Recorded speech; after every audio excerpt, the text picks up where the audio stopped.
মন্ত্রী, শ্রম মন্ত্রী, ভারতীয় পরামর্শের মন্ত্রী সালাউদ্দিন কাদেরকে আপনার স্বরাষ্ট্রমন্ত্রীর পদ থেকে অপসারণ করুন, নচেত বিএনপির পরিস্থিতিও আওয়ামী লীগের চাইতে ভালো কিছু হবে না।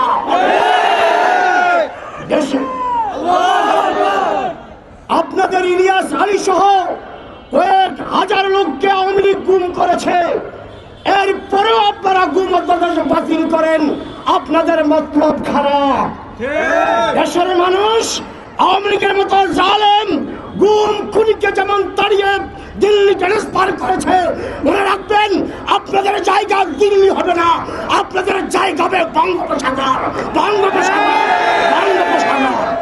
আপনার শিরিন শারমিন চৌধুরীর মতো আওয়ামী লীগের অসংখ্য মামলার আসামির জামিন হয়। মাওলানা আতাউর রহমান বিক্রমপুরী, আইনুল হক কাসিমের মতো আলেমদের জামিন কেন হয় না জিজ্ঞাসা করতে চাই। যদি আপনারা আগামী এক সপ্তাহের মধ্যে নির্দোষ আলেমদের মুক্তি না দেন, প্রয়োজনে আমরা বাংলাদেশের অন্যান্য দলের সাথে পরামর্শ করে আপনাদের বিরুদ্ধে আন্দোলন সংগ্রাম করতে বাধ্য হব।